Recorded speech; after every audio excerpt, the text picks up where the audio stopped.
This is a production of Cornell University. So I'm pleased to introduce today's speaker, Stephane Bentolila. Before I go through the formal introduction, though, I wanted to introduce some work that he did in my lab earlier on. So Stephane actually came to Cornell to work in the Tanxley lab, where he stayed for a couple of years, and then he came to my lab to work on the project I'm about to describe. To explain what he did, I have to explain how I got tenure, because this slide explains what I did when during my assistant professorship, because he came to my lab right after that. So we were interested in this question of cytoplasmic male sterility and nuclear-encoded fertility restoration. This is one of the reproductive isolation methods that plants use.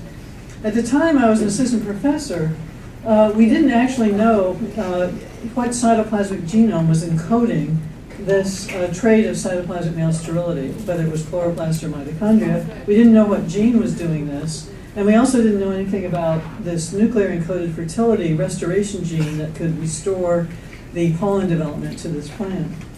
So what my lab did was look in petunia to try to find the gene that was encoding cytoplasmic male sterility.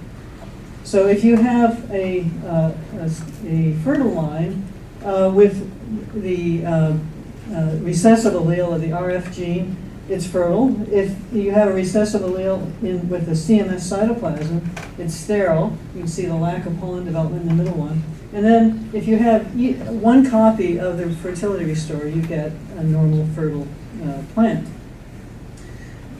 So what we found was that there is a toxic protein encoded by an abnormal gene in mitochondrial DNA in that sterile plant.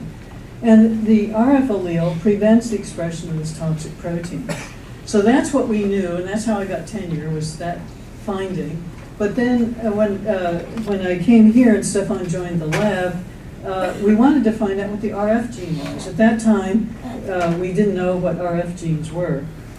So what Stephane did was an amazing effort to try to identify that RF gene in petunia, which is our model system.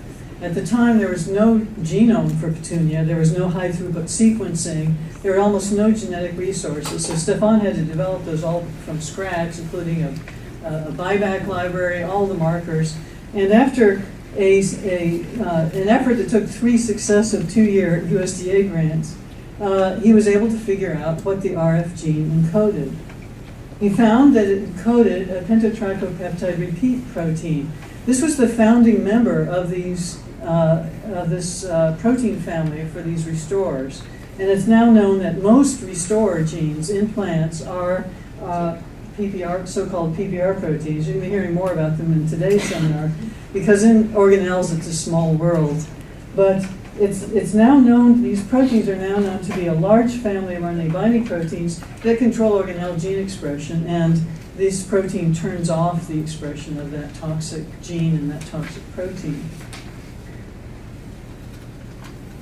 So Stephane then moved from working on this petunia RF project to working on RNA editing, and that's what he's going to describe today. Stephane got his bachelor's degree in biochemistry at the University of Science and Technology in Montpellier, France, and an MS degree in agronomic science at the agronomy school in Toulouse, and then a PhD in molecular genetics at Université Claude Bernard Lyon in France. As I mentioned, he came to Tanxley's lab first, then my lab, and he's recently been promoted to be a research scientist in the Department of Molecular Biology and Genetics. Thanks, Maureen, for this very nice introduction. Okay, now I have my little tool. The show can start. So I'm going to tell you today about unraveling the complexity of plant RNA editing machinery. And in the first slide, just an overview of my talk with a little background about what plant RNA editing is, and then how we identify some of the components of this plant editosome, which is the molecular machinery responsible for this modification. And we use the 3 different approach: genetics, biochemistry approach, and then what I call homology. And I will illustrate what I mean by that during the talk. And in the last part of my talk, I'll tell you about new editing factors, which have not been published yet, and the future direction that I want to take my research on. So,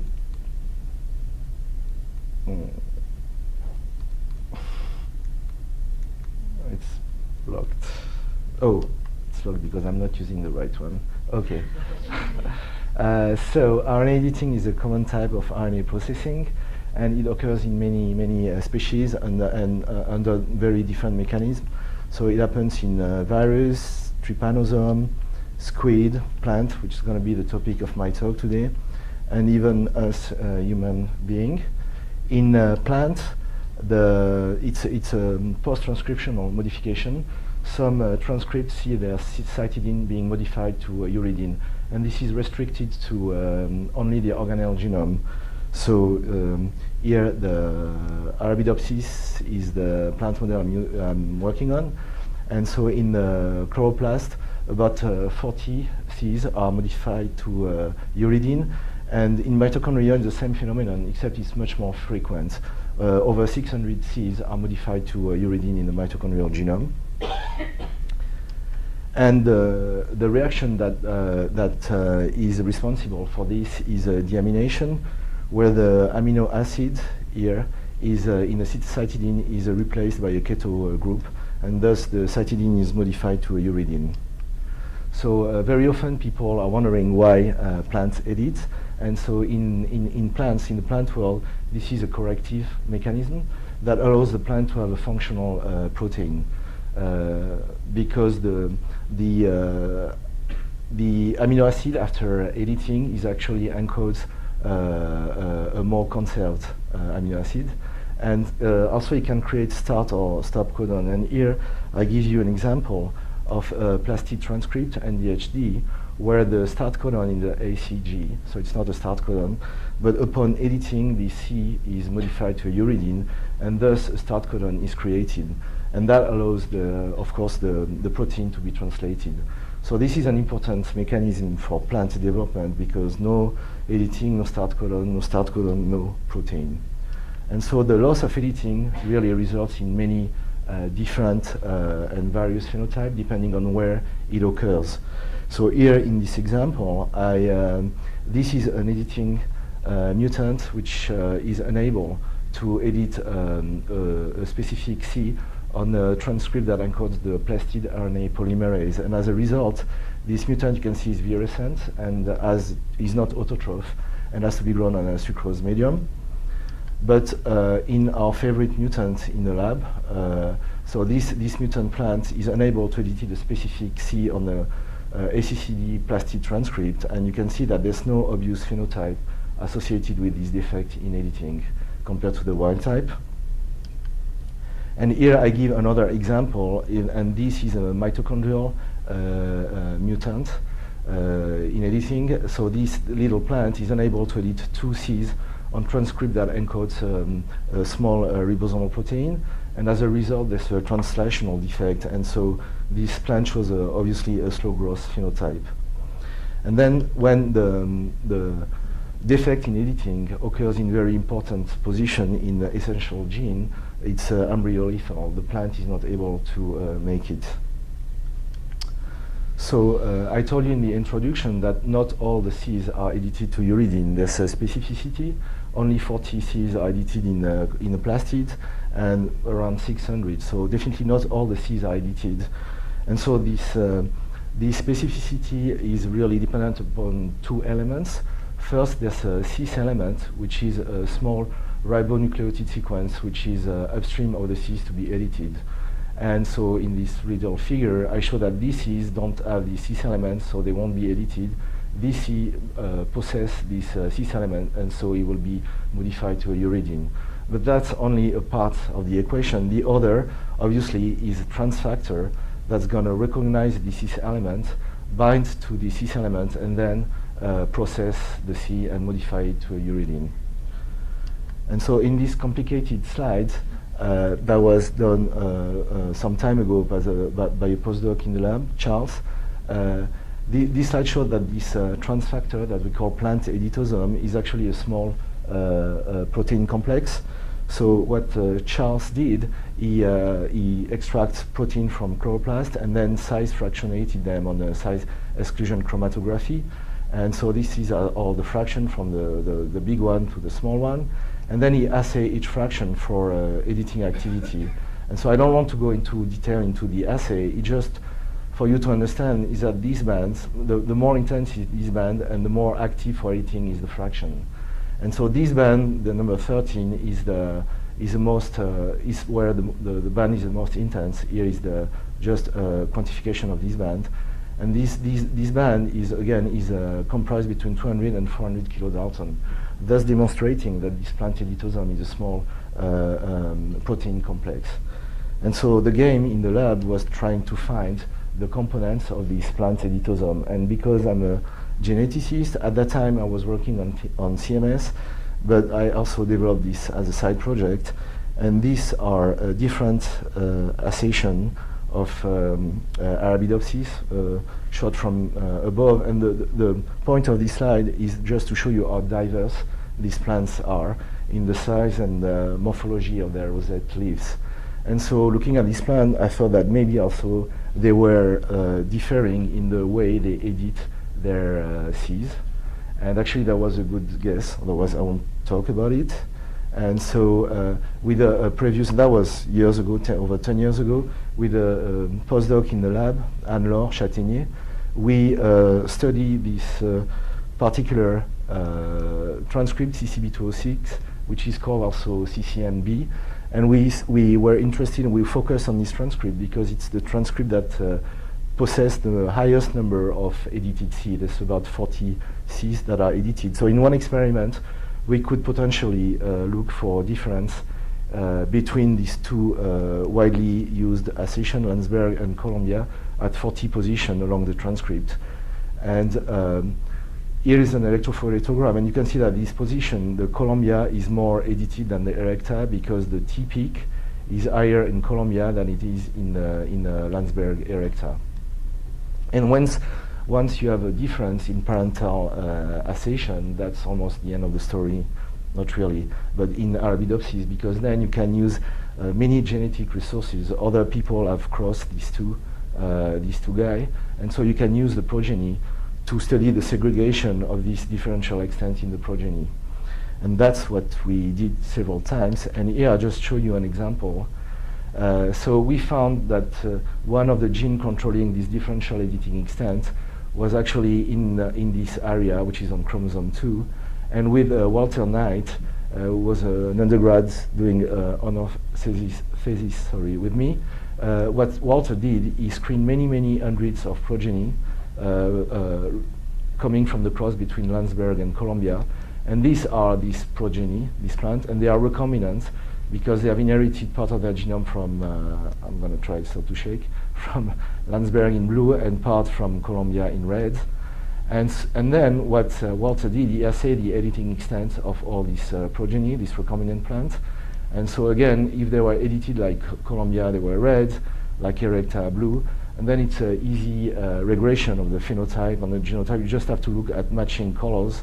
And the matching colors are just between these two recombination points. And there was only one gene that we call REM1 required for efficiency of mitochondrial editing. So we were pretty convinced because there was only one gene, that was the gene. And this gene, again, is a PPR, as Maureen told you in the introduction. The restoration of fertility is also a PPR. PPR because pentatrichopeptide repeat. That's the only time I'm going to tell it. It's composed by a repeat, which are 35 amino acid long. And in addition, this protein contains some extra motif at the C-terminus. And so in order to demonstrate that this gene was really, this protein was an editing factor, we looked at a mutant, a tDNA insertional mutant, and we found one.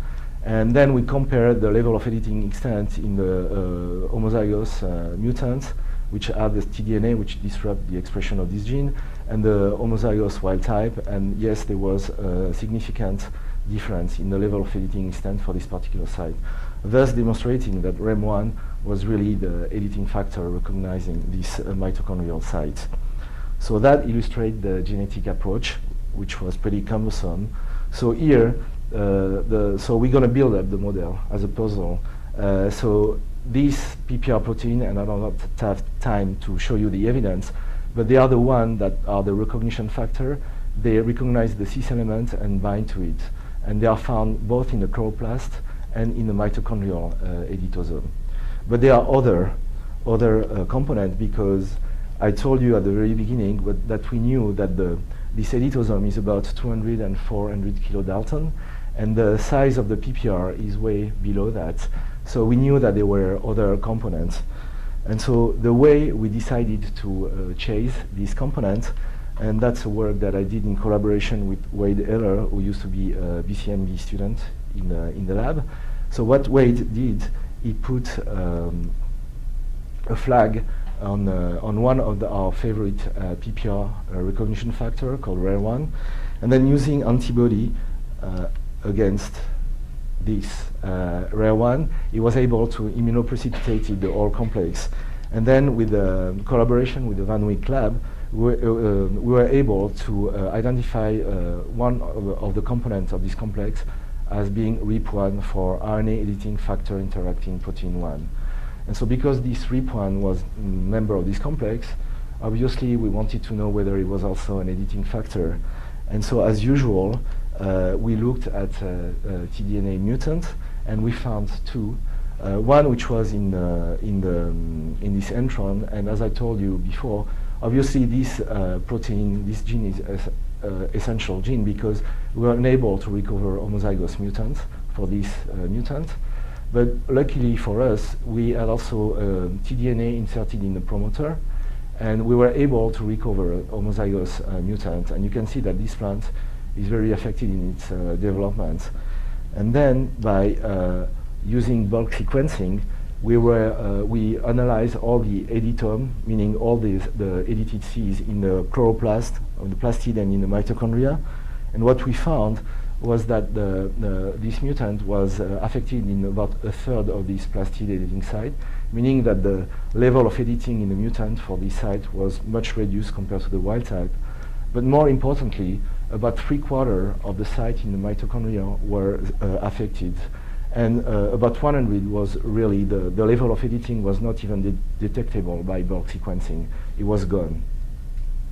And that was a very exciting result, because it was the first time that a component of the plant editosome was not a PPR protein.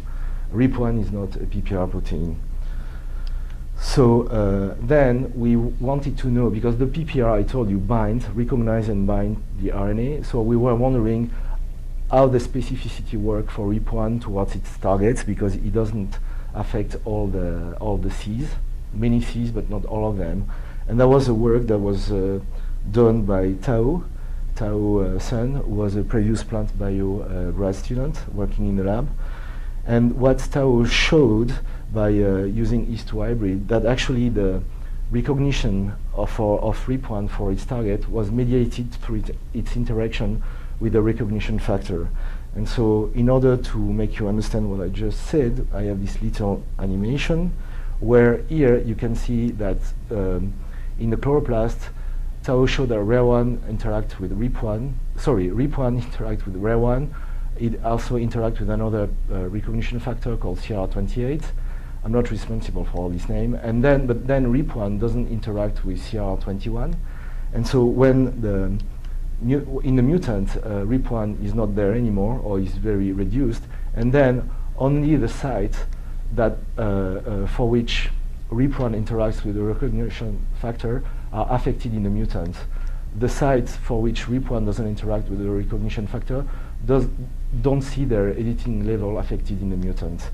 And what's true in the chloroplast is true also in the plastid. And Tao showed also that RIP1 was able to homodimerize by His2 hybrid. Okay, So that's all this story, that the second part was to illustrate the biochemical approach in order to identify components of the plant editosome. And now I'm going to tell you about the homology. And what I mean by that is that RIP1 is a member of a small family of protein in Arabidopsis. There are 9 members. Oh, this thing is dead. So RIP1, which we found was involved in mitochondria and plastid editing. And there's all these factors. And I identify them by using software. And this block, we call it the RIP motif. It's just homology block. We don't know really what the function. Obviously, they are important because they are conserved in the RIP family. And then, of course, we were wondering, are any of these other proteins also editing factors? And so, and this time, instead of using bulk sequencing, I developed a method based on next generation sequencing to analyze mutant or silenced tissue from this other gene. And so briefly, it's a very easy method where I use a specific primer for all the organelle genes. So is the RNA, and some RNA are edited more than other. And then I do RT-PCR, and then these things are cDNA, where the U is transformed in T, and then I shear the cDNA and use these sheared fragments to build up Illumina library, and then I just align these reads on the genome, and then I just count really the number of red being T or blue being C, and the ratio of red to blue gives me a very accurate measure of the level of editing. And that's collaboration that I did with Robert Bukowski, who's a bioinformatician here.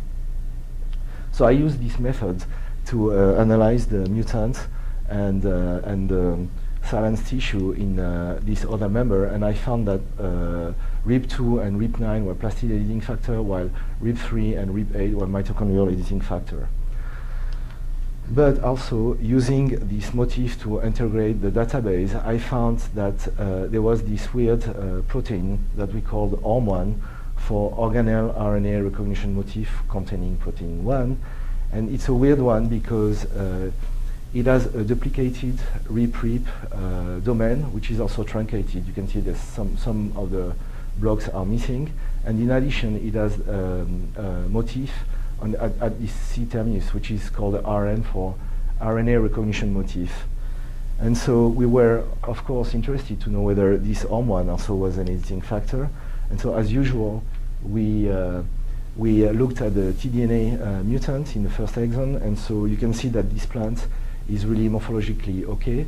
But when we surveyed the editome, we found that the mitochondrial editome was not affected, but the plastid editome was affected in this mutant, and about 2/3 of the editing sites were reduced in the mutant, with 12 sites which had a major loss of editing.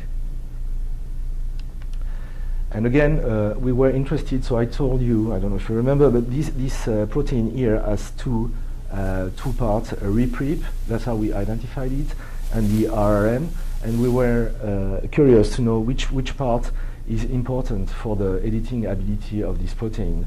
And again, that's work that was done by Tao. So here I show the 12 sites that are severely reduced in their editing extent in the mutant. So the blue bar, is the level of editing in the wild type, but very high, and in the mutant, very low.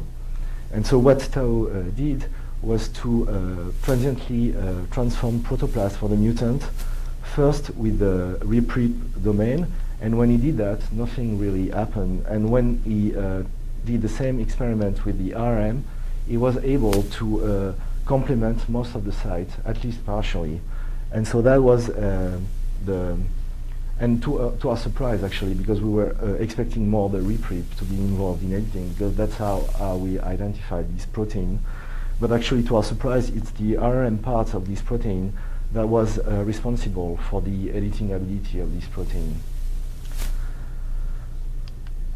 So, and then as for RIP1, Tao, using his two hybrids, studied how this ORM1 was recognizing his target. And it's the same story as for ORM1. the recognition is mediated through its interaction with non-recognition factor, which are PPR. And so again, in the mutant, when OM1 goes down, only the site for which OM1 interacts with the PPR see their editing extent go down in the mutant, not this one, because again, OM1 doesn't interact with RARE1. And also, Tao showed that OM1 was interacting with other non-editing factor from the RIP family, RIP1 and RIP2. So now we just add other parts in the puzzle, the RIP members, the OM1 for the chloroplast.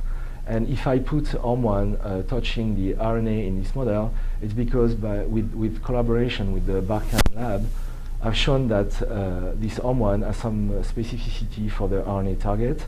And this is a gel shift assay. And you can see this is one of the targets of OM1, and there's a nice shift compared to a non-target. And this now we have a new student, Andrew, in the lab, who's going to study more deeply the recognition and the binding of OM1 for its RNA targets. Okay, so this is for the chloroplast. What about the mito? So again, the finding of this RRM being involved in editing opened a new whole area for us to explore, because the RRM is a very frequent motif in the protein world. And in Arabidopsis, there's about 200 proteins that contain this RRM. And so, so we could have, use brute force and test these 200 proteins. But that's too much work. And so we're trying to be smart. And what we did was a phylogenetic analysis based on the RRM motif of all these proteins in Arabidopsis. So this RRM motif is about 80 amino acids. And what we observed was OM1, this new editing factor, was part of this specific clade containing about 20 members. And obviously the question then was, are these also potential editing factors? So we got a grant with Maureen that just ended up, for which Maureen was the main PI, I was the co-PI. But luckily for us, we just got a new grant, for which now I'm the PI and Maureen is the co-PI. And so here, now I'm going to show you the work from Shawen, who was a grad student in the lab and who just finished. And so she studied this clade of OM protein. And so that's another way to represent all these proteins. So with the funding father is OM1, so it has the RIP domain, this RRM, and all the other proteins which belong to this clade. And they do because the RRM found in this other OM are very similar to the RRM found in OM1. And so what Shawen shown during her PhD was that OM2, 3, and 4 were mitochondrial editing factor, and OM6 is a plastid editing factor. And OM6 has not been published yet, and I'll talk about that at the end of my talk. And some of these other members also possess extra domain, glycine-rich domain.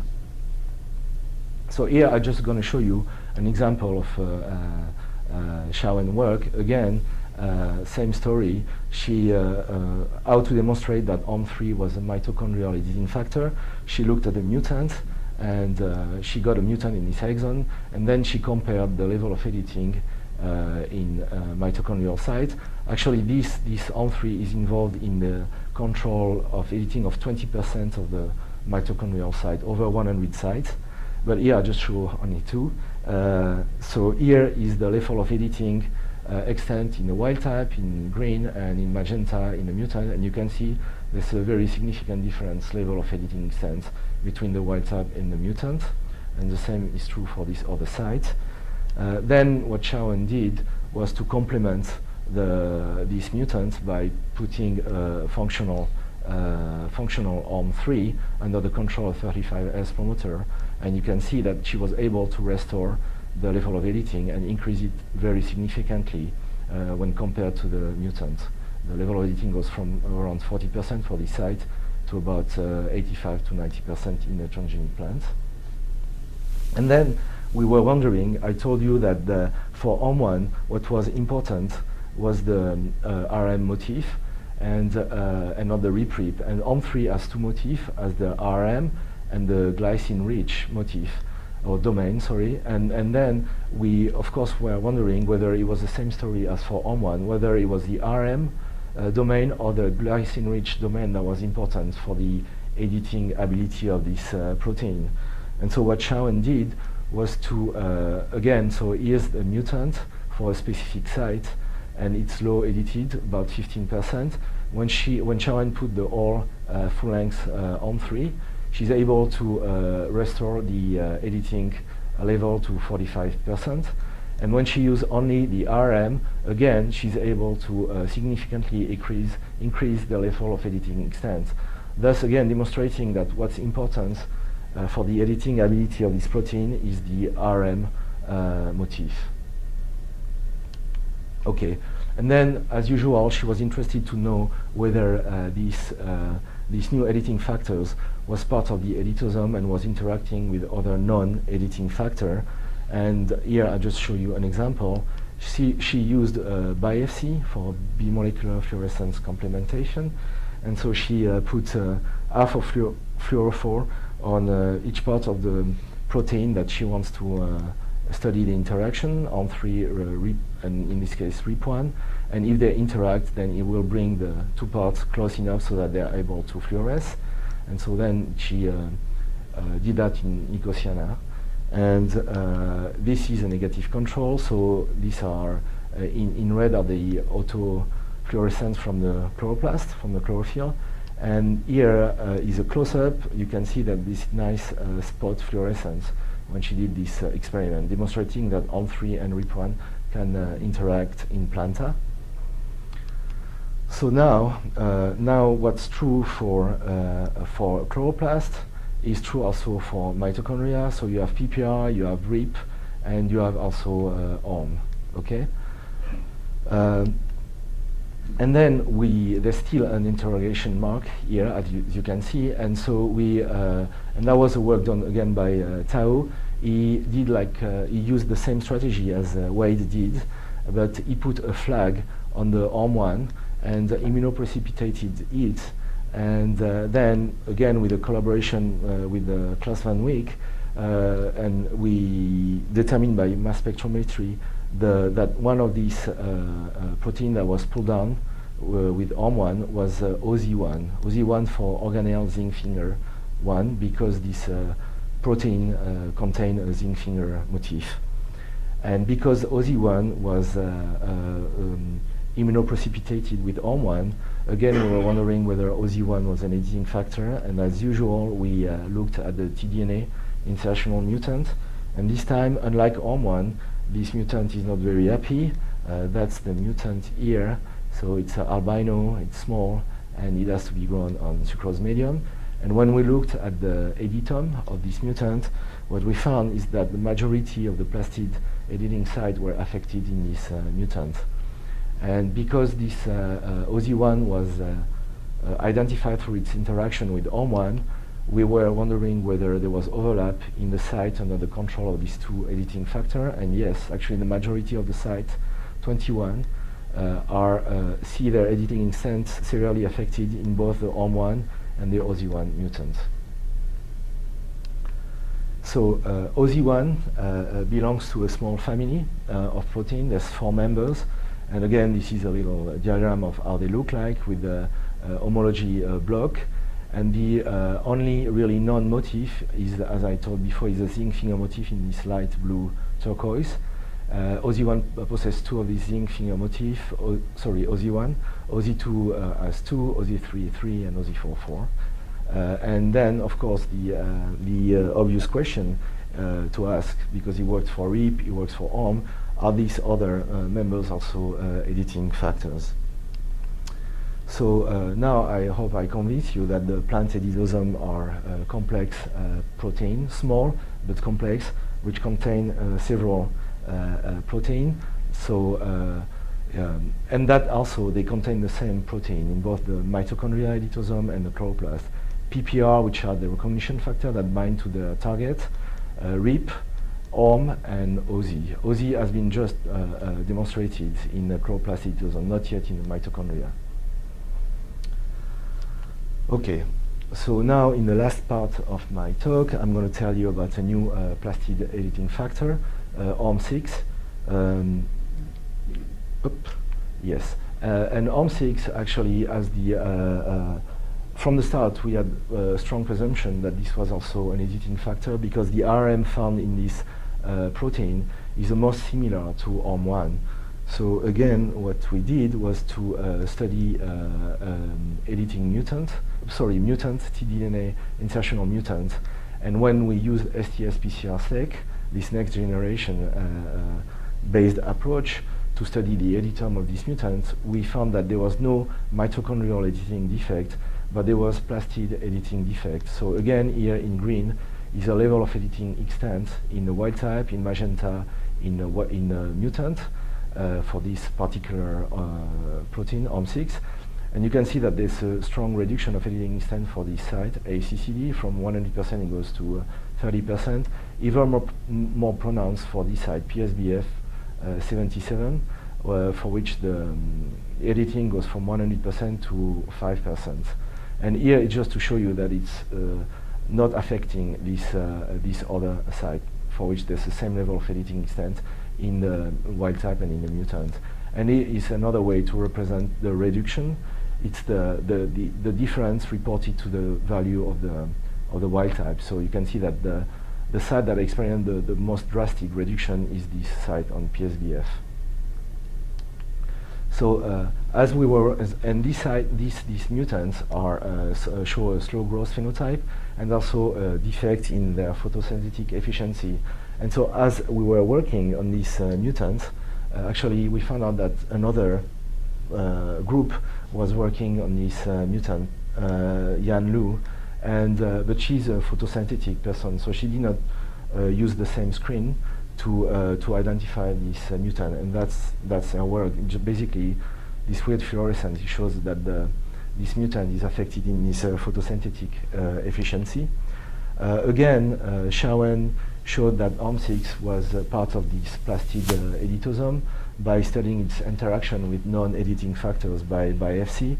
And here I just show a few examples of ORM6 interacting with RIP1 here and there, or with OZ1 here and there.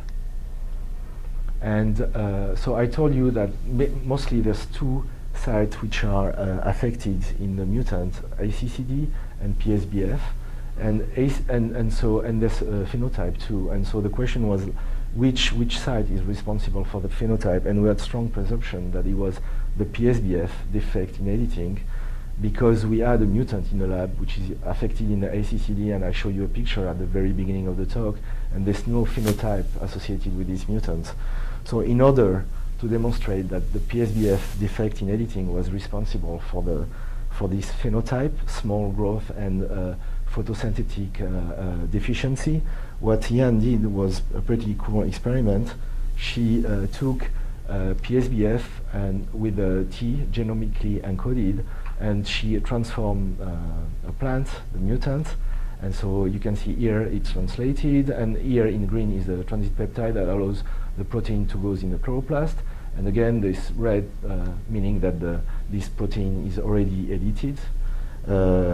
And then by doing that, she was able to at least partially complement the defect, the morphological defect, where you can see, you have to trust me, but even though these transgenic plants are not at the level of the wild type, they are much better and much bigger than the mutant, and also their photosynthetic efficiency, even though it's not at the level of the wild type, is much better than the mutant. And so, in other words, that demonstrating that the defect of PSBF editing is the one responsible for the morphological defect we observe in these mutants.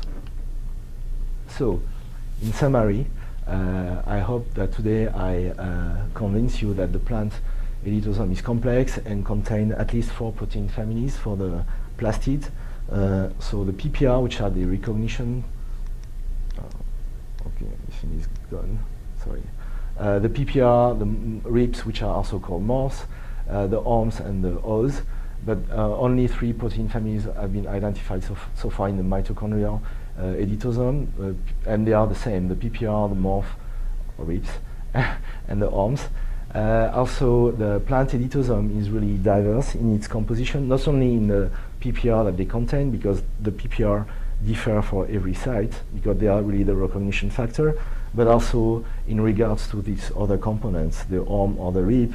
And for instance, so today I told you about 2 ORM, the ORM1 and ORM6, which are plastid editing factor, and the sites under the control are different. The 2 sites mostly affected by the ORM6 mutant are not affected by the ORM1 mutant.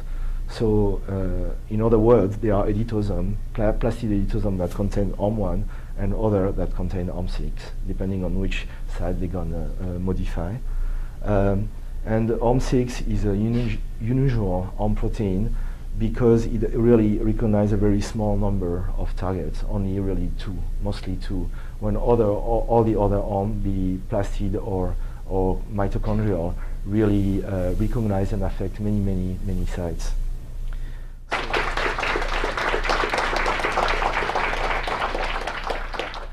This has been a production of Cornell University, on the web at cornell.edu.